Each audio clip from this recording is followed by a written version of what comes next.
Start. So, welcome everyone. Thank you for joining us. We are continuing our city design in the conversation series. My name is Dubravka Sekulić, and I'm a program lead for MA City Design. And today I'm very excited that we will be in conversation with Helen Brewer and Riccardo Badano, who together lead a studio unit called Border Environments. But here we are here to chat about ways in which we think from their work what city design is and what does it mean.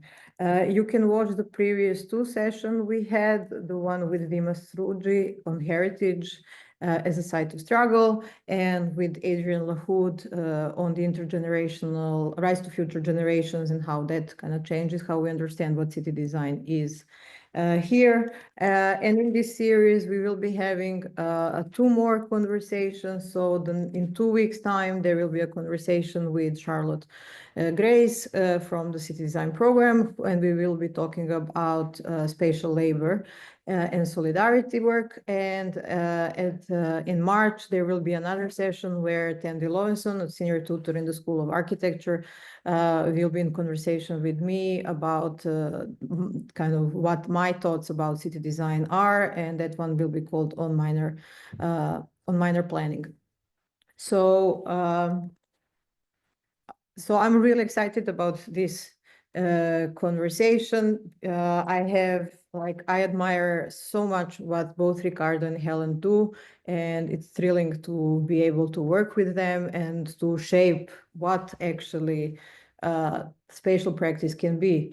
And partly this is also because they have like the kind of clear ethical and political commitment, which really makes uncompromising understanding of what do we do and what can be done, and that challenges profoundly what urban planning, city design, urban design can be.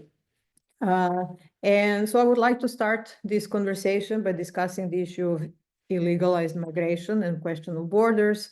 Both migration and borders came to architecture and urban design spatial disciplines as an external conditions one might benevolently respond to. So we have a lot of engagement with some of the issues around borders, especially migration, often come in architecture through the kind of everlasting problem of architecture as a discipline of white saviorism. So architects thinking they can fix everything by designing yet another mobile house, modular mobile house project. Yet it is also one of the most important frameworks that we have to understand and intervenes in the cities today. So why we should not stop thinking about these problems just because most of engagement in the field is problematic. That is precisely why we have to more rigorously and completely differently approach these problems. This thinking through borders and migration also brings the notions of scale that we have been discussing in these conversations, especially in the one with Adrian, a lot back in as an important register, but also enables us to ask not just questions of how to design something new, but the issues of maintenance and social reproduction through labor itself. By thinking who does the labor of maintaining and enabling city or any other space to do what it does, and what does the city look like for those who live in it, especially those who are the most invisible or who have the least voice. It opens not only understanding but also possibility to a much different way of intervening, but also a different understanding of what is the responsibility of spatial practitioners in this field. But I would like to go back to the beginning, and in these conversations we have been starting them also by the ways in which each of us kind of started to unlearn what disciplinary architecture and urban planning are, in precisely as a way to open up all these new ways of practicing and incorporating new engagements and new thinking, new knowledges that has always been here and shaping our everyday lives, but have been excluded from what we have been taught largely until at least these decades are outside of the purview of what is a discipline, knowledge, and approaches we should aspire to.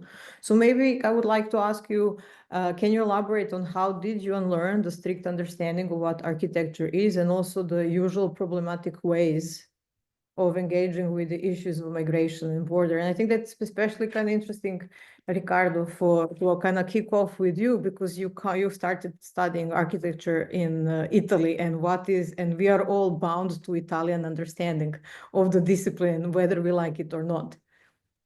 No, definitely. And I want to begin exactly, from there. It's curious. We never had this conversation, me and Ellen, about, because I suspect we studied architecture in two very different, like, cultural and pedagogical environments, also geographical, separated by thousands of kilometers. But for me, the process of unlearning, it has to do with the city of Genoa, right? The city where I moved to study architecture in 2008, and I moved in a city that was still dealing and grappling with if you want, the aftermath of the tragic event of the G8 that was held there in 2001, like a moment of great militarization of the city. The whole city center, including like where the campus was completely militarized and cordoned off, so that to grant the security, for the security of these heads of state that would meet in Genoa to plot the destiny of a generation, if you want. And so events that were like characterized by this increased militarization of the city, by the systematic violence and torture, of the members of the alter globalization movement, and then led to and kind of peaked with the killing of Carlo Giuliani by hands of the Italian police. And in a way, I studied in Genoa in a moment in which the cultural environment was still permeated by this moment that it would then later be defined as the end of the alter globalization movement. So it wasn't uncommon to go to workshop, meetings, lectures, book launches in community and social spaces, and still hear people arguing about, the moments and the organizing that led up to that moment, or how that moment was managed in those tragic days, or even how the collective memories and the many memories about those days were like collectively built, and managed via media engagement and via different medium. And that was if you want, my entry point into the city of Genoa while I began studying architecture, and I kept studying architecture for several years, because back in the days was still 5 years, so there was no agency in choosing between BA and MA and changing course along the way. It was like you have to endure 5 years and that's it. And toward the end of this process, I left Genoa around 2016, so shortly after like the 2015 migration crisis, what we refer as the migration crisis of the summer of 2015, with again the violence and the militarization of the border between Italy and France in Ventimiglia, a few kilometers from Genoa. And with all the consequences that we have normalized now, like the filing, the policing, the militarization of that territory, the suspension of Schengen. So it was the beginning, if not the end, of free movement within Europe. But kind of strangely, those became like defining moments in my approach to architecture later on, because back in the days, the Department of Architecture wasn't permeable, right, to those instances. There was no collective conversation. There was no attempt to understand what was happening on our doorstep, just around the corner of our campus. The education there, the pedagogical offer, was pretty much looking at architecture as pure problem solving. So there were two kinds of problem: technical, so related with structure, how to design the structure so that so that can bear this load, or so it can be more flexible, or, and this is the only moment when a bit of context would come in, how do we design buildings that relate with the immediate surroundings, right? So through a formalist approach, formalism and technical skills were like the core. And it was like later on during my education that there was this lecturer in this very conservative school of architecture. The lecturer was standing literally on an altar of a former church, and all the professors were like gathered around in the place that used to be the one of the choir, right, in the apsides.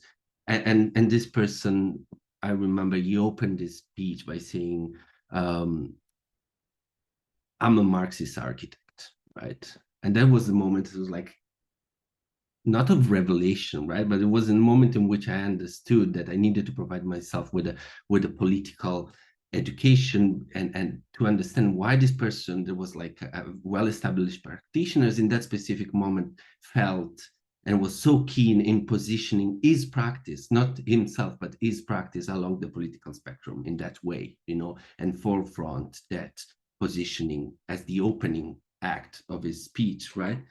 And from there on,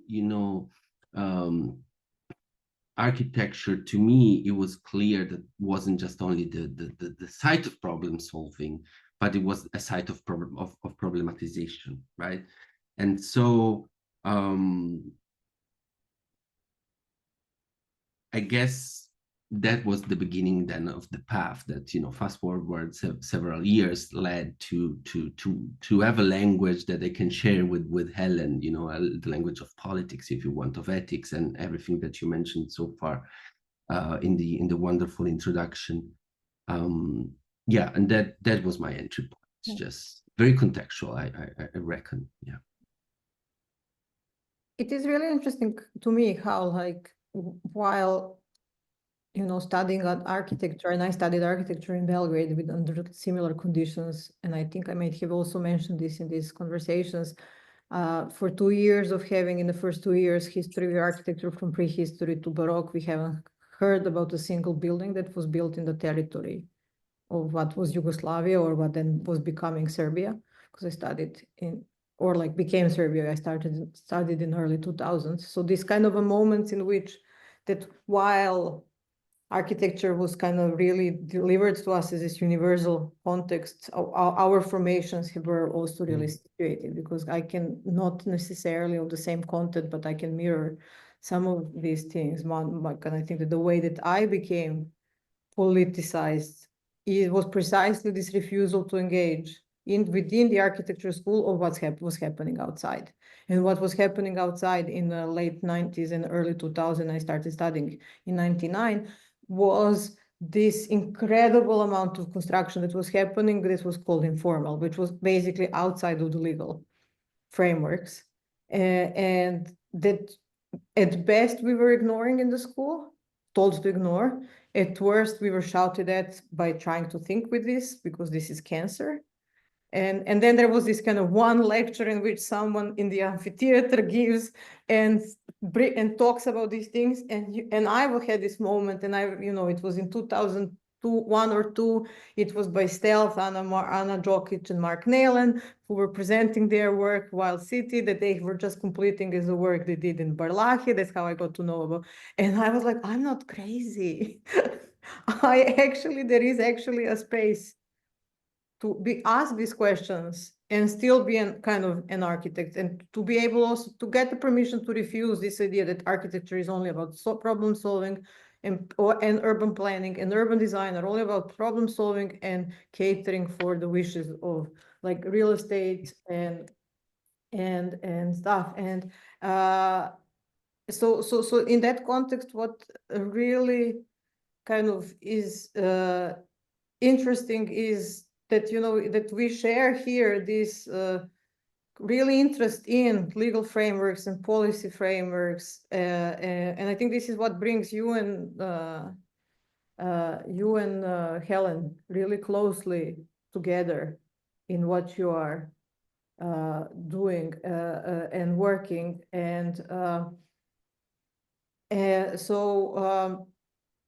so what also became the key kind of thing, at least in my work, was that, understanding that, I have to think about property relations, I have to think about legal forms, and that understand the institutions as a site of design, not just a site of outside of design.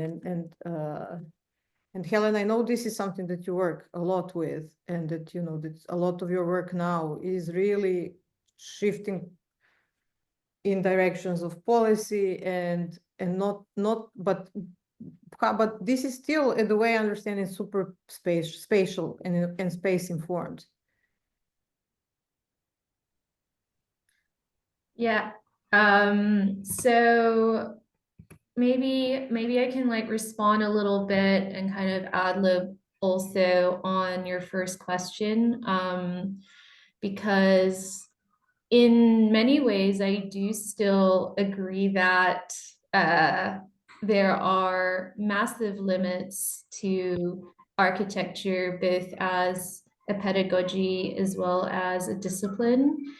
And in the majority of cases, the traditional architecture practice continues to operate in a way which can only, I guess, has to contend with development, property development, and the financialization of the city, right?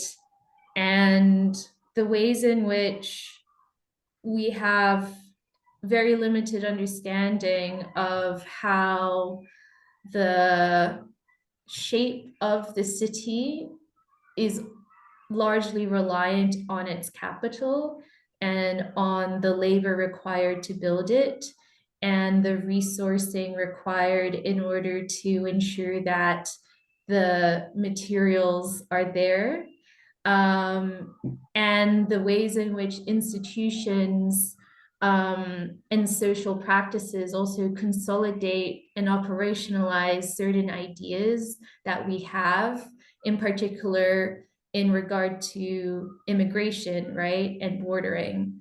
So maybe to kind of backtrack a little bit, it's how we understand migration and bordering to be inherent to thinking about the city and thinking about city design, not through this top-down approach that normally happens through architectural practice, but through, as Riccardo has mentioned, there being a kind of bottom-up, continual and constant negotiation of space that occurs with different actors across different levels of governance, be it formalized and recognized or not. And so I'd say my like architectural training, I studied environmental design in Australia. I was a terrible student. I hardly went to class. I was much more interested in kind of living through space and understanding how architecture for me is a lens of how we can understand the inherent social political processes that make space. And my influence was largely through critical geography, people like Doreen Massey, who understood that there were the ways in which power operates spatially. Geographers like Mike Davis and David Harvey, who Riccardo and I also center within our curriculum. And I think it's the realization that, yeah, the architecture is not a solution to social or political or economic issues, but a means in which we could start to locate how the built environment holds and comprises of and enables the different types of legal powers, techniques, and technologies that are utilized to, for example, bar access to certain populations of people, or in my understanding, how space compromise a kind of unequal geography, that we don't all experience it the same and we don't all live through it the same way. And so understanding that within this country and many countries, if you have status, if you have citizenship, you are then considered to have certain rights and responsibilities and a kind of inherent social protection offered to you, as well as means of access to public infrastructure, welfare, healthcare, etc. And if you don't, if you are someone with precarious status or without any status at all, or someone seeking asylum, then you navigate the city very differently. There is a policy, which I'm sure some of you are also familiar with, called the hostile environment, both a policy as well as a practice and a much longer history connected to empire and those colonial legacies of discrimination and oppression, which essentially limits people's access, but also surveils and tries to police people, particularly civil society agents, into conducting ID checks, rent checks, all to ensure that there is a population of people who do not access the city in the same way that citizens might do. And then maybe lastly, to kind of, I had one more thought to say. Well, essentially, I wanted to read out this quote, which I think would be helpful for us to think about.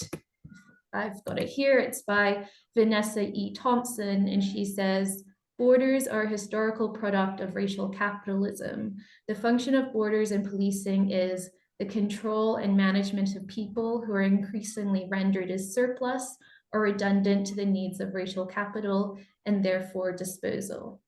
And so I think this, for me, really registers how those unequal geographies and differentiated access to the city is consolidated via this perpetual mode of extraction and disposability that occurs with people, right?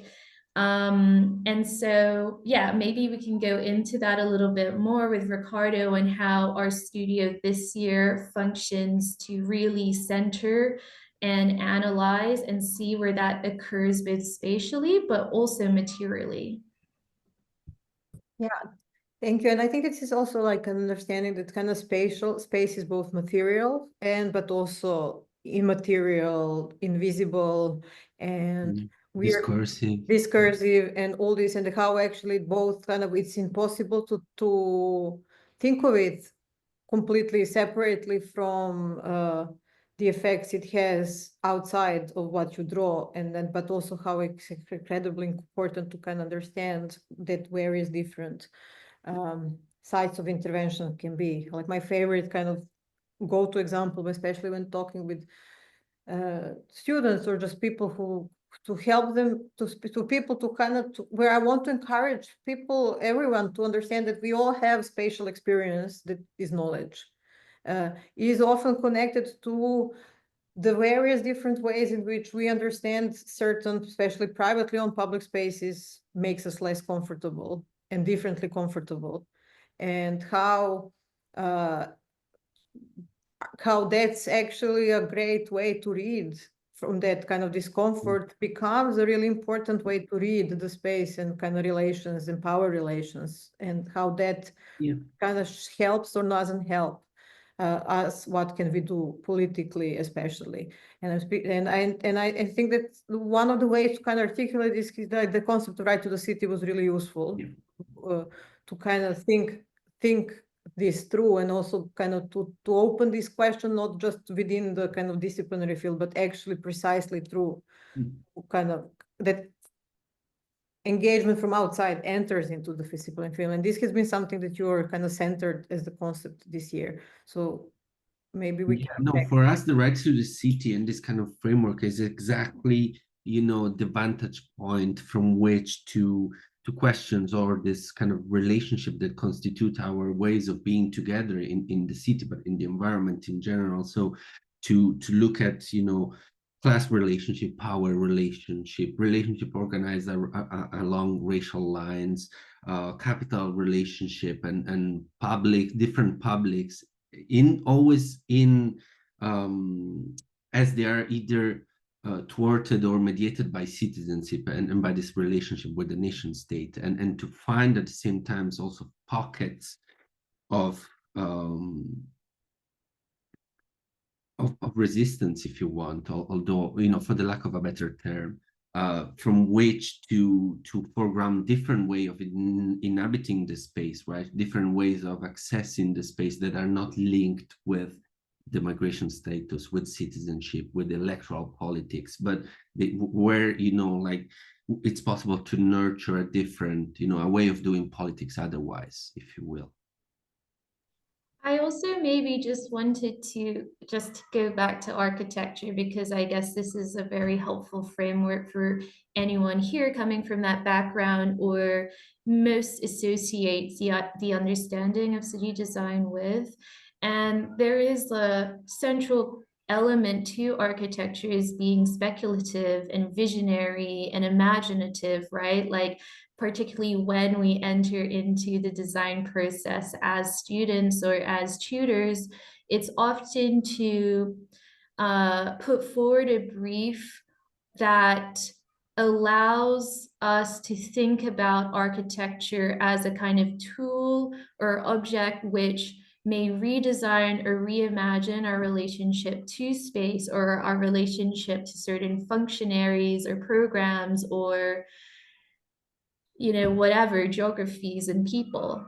And I think that's really still massively core to how we must operate too, because, you know, the understanding here is that there are policies or legal frameworks, you know, particularly the one when it comes to, for many people, the attainment of status and citizenship. This is something often that becomes a barrier to how we might, you know, think about constructing inclusive environments, or, you know, we recognize that the institution that we work at or one studies at isn't necessarily going to be the kind of safe, free space that we'd want it to be, or horizontal as we hope it would be. And so there is a kind of political practice that I think is inherent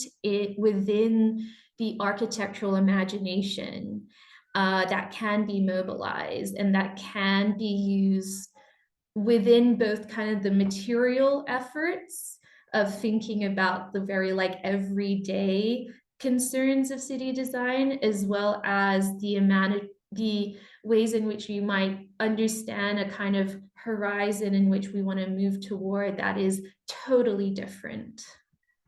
And thank you for bringing this, because I think this is something that is incredibly important, that in so many ways, both our disciplinary and individual, but also our kind of outside of a discipline, just everyday life imagination of what space can be, what we can do, what our lives can be, and what we can do in spaces is becoming increasingly austere. And partly because of, you know, in certain parts of the world, like the West, austerity measures, which are kind of hollowing out all those space and prevent the kind of demolishing existence of spaces which are not commercialized or commodified. The kind of, they're also the kind of the lack of time to actually do anything else by just run between. Charlotte, who we will be in conversation in 2 weeks, just wrote an article about disappearance of the living room in the UK context. So our capacity to imagine hosting people is also disappearing, but it's also, in some cases, it never was there. Like when I moved to London 4.5 years ago, something that I knew from films, the kind of the cute parks locked in the middle of the street, like, you know, the kind of, I just became aware of how frequent they are and how it's incredible that they are still like normalized, that you have this idea that, you know, that the park as an amenity is normalized as locked and just for those who are property owners around it and can help and can afford it. So how do you, and something that I've learned a lot from architects working in Pula, which is a town in Croatia, is that who were fighting against the kind of county and state who wanted to transform one half of peninsula, that is Pula, from military barracks into like exclusive enclosed golf resort, was that we can't ask people to fight for this space because most of them never visited it, because it was for centuries out of. So in order to ask people to fight it to be a public and kind of common resource, we need to cut the fence and start to organize tours so people can actually start to inhabit it in their imagination. So this question of kind of imagination is really important.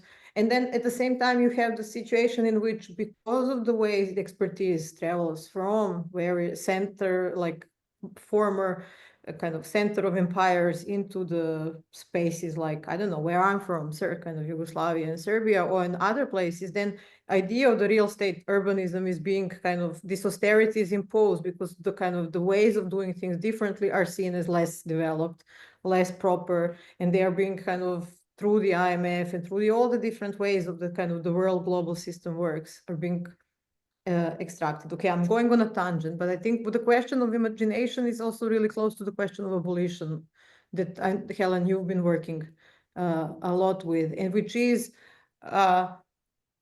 in not necessarily spelled out way, really something that is really kind of really kind of work with in the context of the program, but also in our all kind of practices as horizon towards, and the importance of how abolition sets up this idea of like living as if there is certain horizon is already there. So can you kind of unpack a little bit more what draws you there, and how do you see it, especially in relation to city design?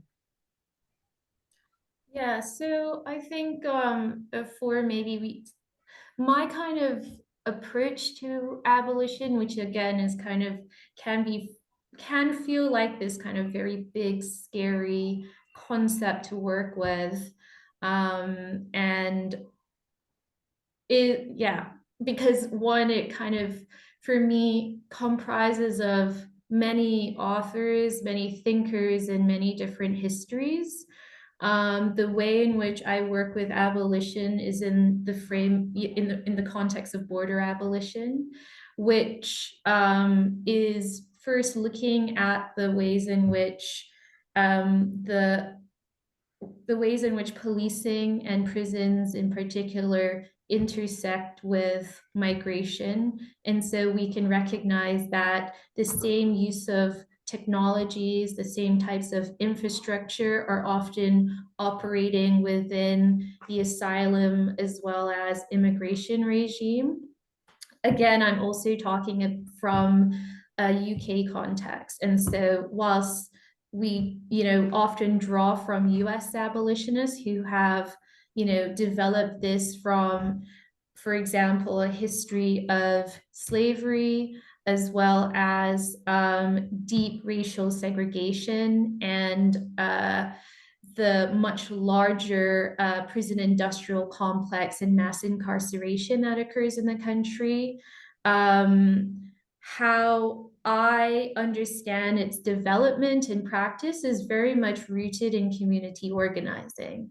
And I think this, for me, is really central and relates back to city design, foremost within its methodology. And so part of how we operate is to put students in contact and in conversation and dialogue with the types of organizations, be it grassroots or not, or actors on the ground who have the most direct experience of these issues in regard to bordering in particular, but also in regard to the issues in which bordering exacerbates, i.e. housing, i.e. healthcare, etc. And so how the abolitionist framework becomes useful is that we can understand that massive amounts of resources and funding go into maintaining the idea of the border, the idea that the border is necessary to secure our country's borders, literal external borders, but also the idea that this provides us with a sense of safety with an understanding that, you know, by maintaining this, then the kind of livability of people in the country may continue, but we also understand that that social reproduction of the nation is more so majority-wise being supported by migrants themselves. You know, if we think about the NHS, if we think about the care workers within care facilities and homes, if we think about agricultural workers supporting the food industry, you know, we understand how, again, in regard to racial capitalism, our countries, our nations, nation states, who like to perpetuate the myth that borders are necessary, are extremely reliant on this migration. However, this migration is often devalued, de-skilled, gendered. And so, sorry, tangent, but going back to abolition, how it becomes most, I guess, like practical, if we think about it, is by, let's say we take the prison. What would happen if we close prisons down is that we can understand and realize that the resourcing for those prisons might actually go into the communities that we live in and care about, right? Like that is just your number one practical, easy to understand idea of how abolition may function. Obviously we can get into the much like more intricate questions of like, oh, if you shut down all the prisons, then where does everyone else go, right? But maybe just to like answer, not quite answer that question, but go back to some of the ways in which we think about these issues within city design is by addressing not the kind of symptoms of the city, but really getting down to the roots of analyzing both from like a spatial perspective, but also a social one. How might city design address some of these things, and how might it mobilize some of these really interesting concepts in order for students to not just think about the architect or designer as a siloed practice, but actually in relation to all of the other actors and I guess, what's the word, activators, I'd say, within the city. Well, let's just say workers, actually, that's probably the easiest. It speaks to my like Yugoslav upbringing, in which everyone was considered a worker, like you would be like a university worker, and workers in relation to workers. And but I think what is also this it kind of opens up, like if we don't have if we understand city design not as shaping just a physical space or land use in kind of figuring out how much square meters you can cram into certain location in order to, in relation to profit, but actually as thinking of support systems that one can design, which are both kind of institutions, which also comes to like how are the property relations, who manages, who maintains, is it how it's community run, like community is a problematic, not just beneficial concept. And then if you know, what are the new types or like old types of institutions that we forgot that, or like institution under like not just top down, like the ways in which instituting works a lot of a bottom up, learning from free breakfast programs or free clinics, not but as an inspiration, not as something that emerges in order to solve the problems of those who are dropping. I think that this opens up, and then bringing that even to the level of which materials you use in the context of climate crisis and climate collapse. I think that this opens up an incredibly open field of what actually city design can be, what is the kind of practice, the kind of possibility for empowerment, but also incredible ethical responsibility of not trying to revert back to the kind of good old good old, under kind of scary quotes, a white man who comes and says, this is how things will look. Riccardo, I see you nodding, so maybe we'll let you. No, I just wanted to say that, you know, like we, in relation to this, like our encouragement to the students is always to use like the tools of architecture as a moment of, if you want, Helen, as a moment of prefiguration, right?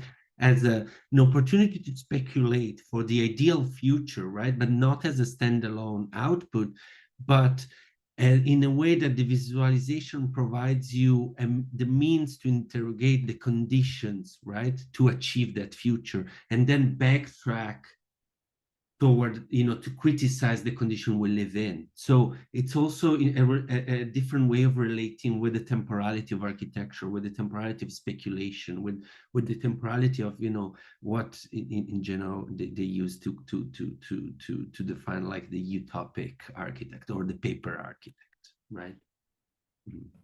Yeah, and I think like the other component to supporting that to happen, and how I feel like abolition also becomes kind of integral, really, is when we understand that the kind of practice needs to also be instituted within the classroom too, right?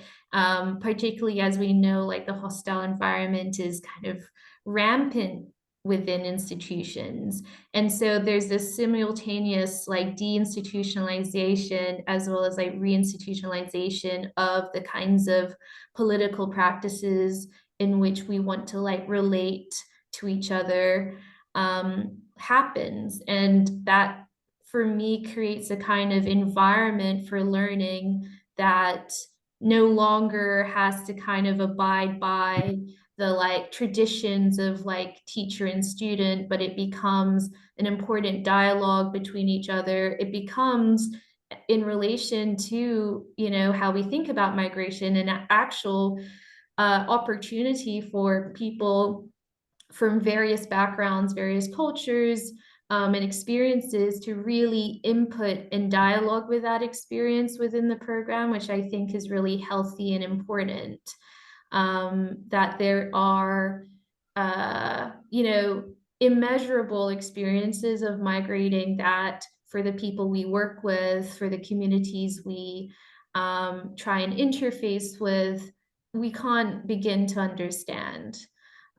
So we both quite enjoy this reciprocity between not solely having like the creative genius at the top when it comes to these like traditional architecture firms, but really trying to reimagine how these models of work and practice might happen.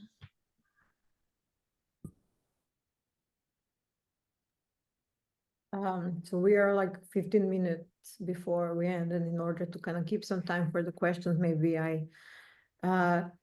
we do like two more shorter questions, and then maybe there is some question from the audience. I've invite you all to type in the questions even now as we speak, but I think that what is kind of the question of like what is the future of the practice, I think then we kind of really leave kind of your last sentence, Helen, really led us in a way there. And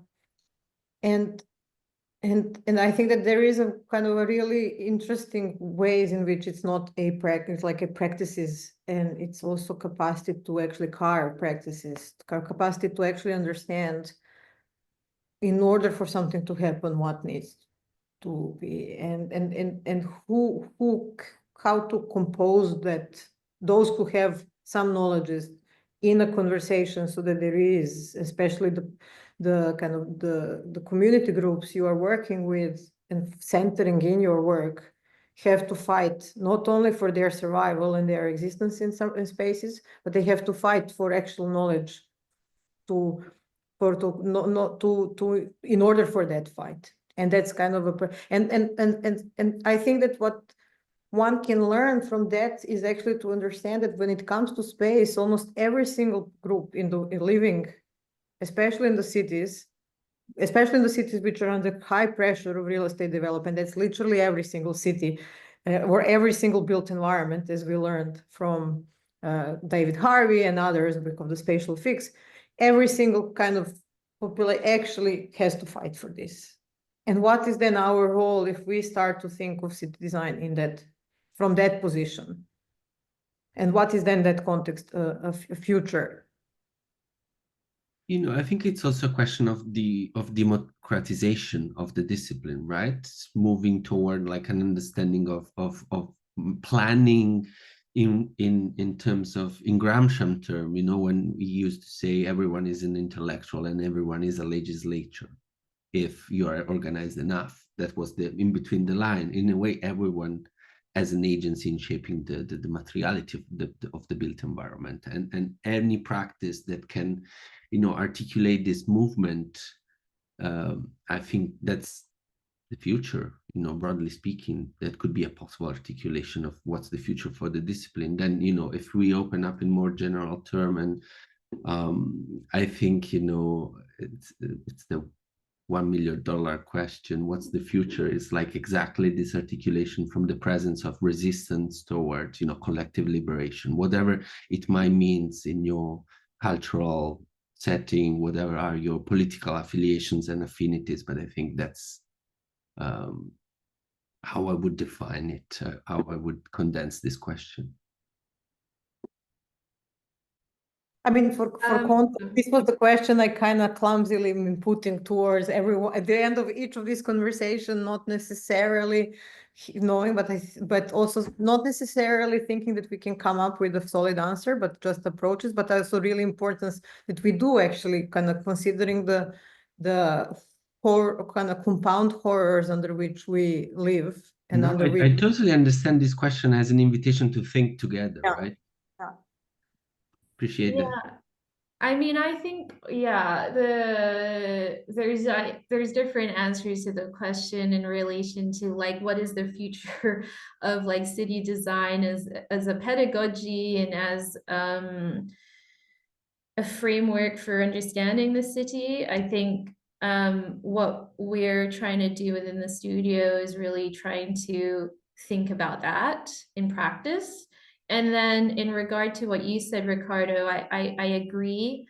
However, I take a much more organized approach. Whilst I believe everyone is an agent in shaping and manipulating and creating the space that they want to live in, I think it needs to happen, and it can't solely happen through thinking, right? And it can't solely happen through the speculative. It has to be enacted materially, and it has to be done with commitment. And I think that's when you begin to take, the work happening within the academy and the institution to the outside and on the ground and in the streets and in conversation, and those conversations have to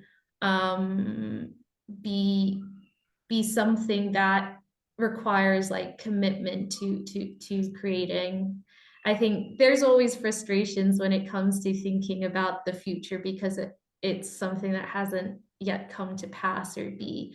And so I think we need to be putting in the kinds of infrastructures, or like you said, structures of support that require building in order to get there. Yeah.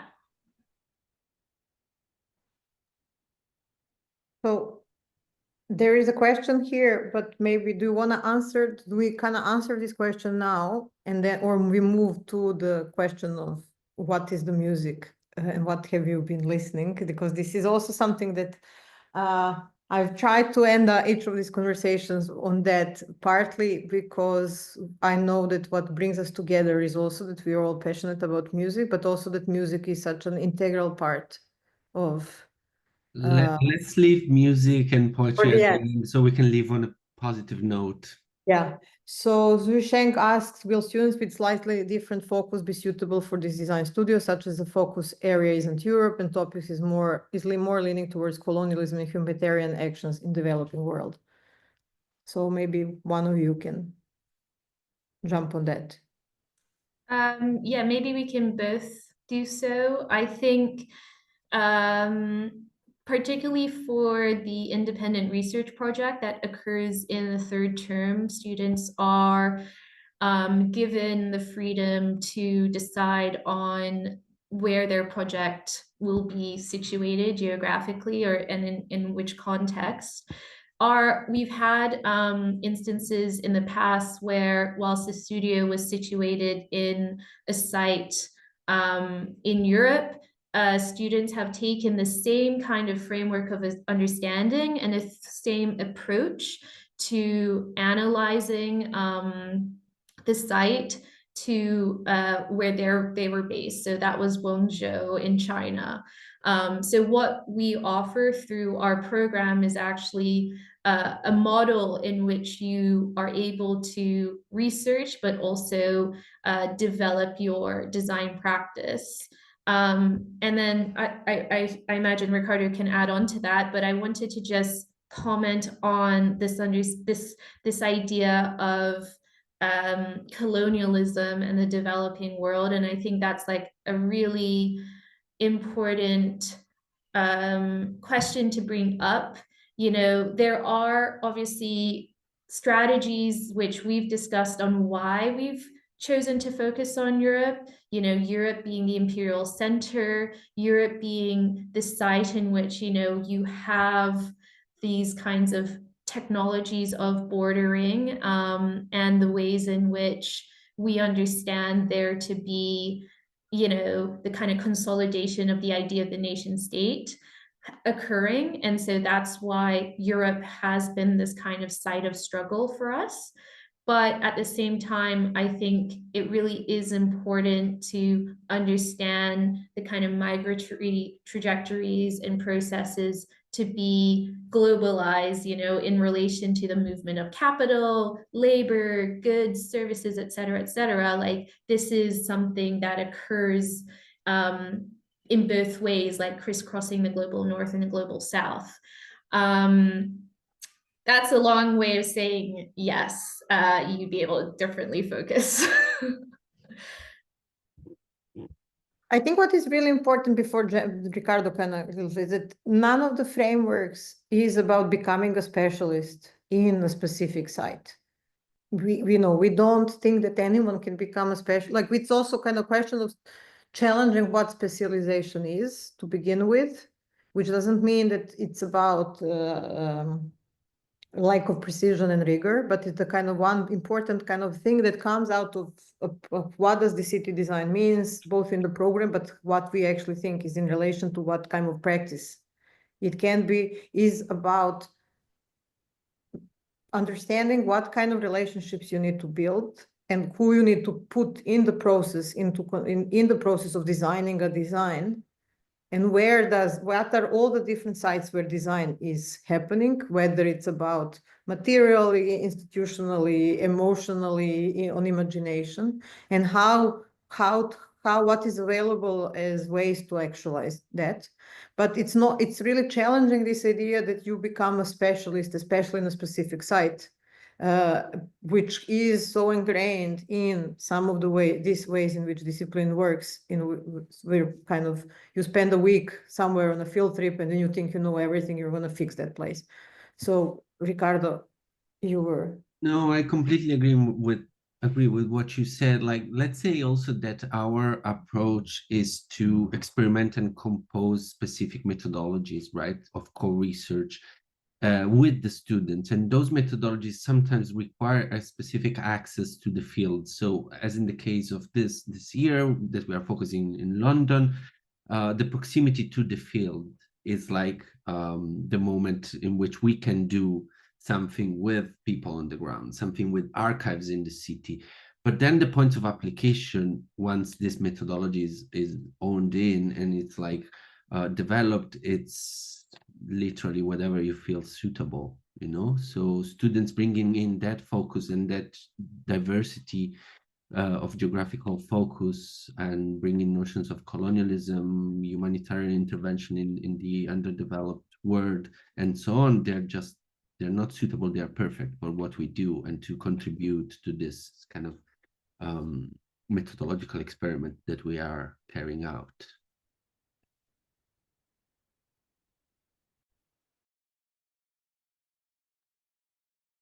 Yes, we will have some future, but also if you want to kind of schedule a one-on-one chat with me as a program head, this is my email, and feel free to drop me an email, and I'm happy to meet you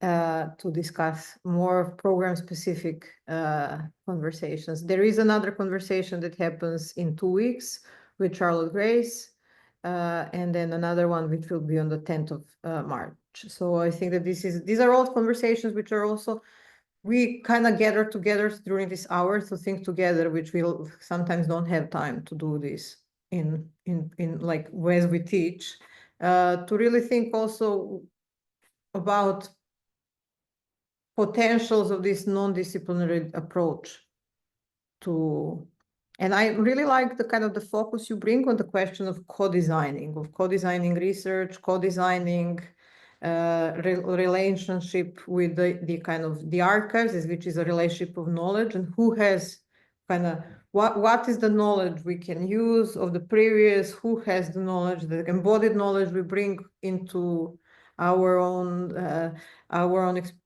from our own backgrounds and kind of intergenerational histories and stuff. So if you have like 3 minutes left, so maybe we can bring the question of music to the. Helen, you want to go first? On music? Or poetry, or Oh, poetry, okay. or or Uh, different ways in which we reach out to beyond what is codified as official knowledge in spatial disciplines. mm, The one that actually informs the most, in a way, what we're the knowledge from below and struggles, and but also poetry and music, which really are important, not just as to register, but to get everyone going. sure. I think what I want to think about, well, I'm really into, like, as most people on social media, astrology and tarot and the occult. I have like a fascination by these things. And I also used to see like a Jungian where we would like analyze our dreams. I find that to be really insightful and generative, because you're thinking about symbols and you're thinking about like global relations and the kind of unconscious relations one has to each other, but also to like, yeah, like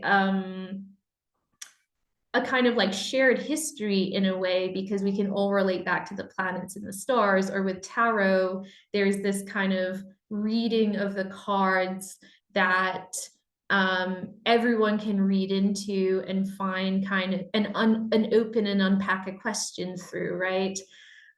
So yeah, is that an answer? I just like to bring that into it, because that for me is helpful in a way, does spatialize and think about and guide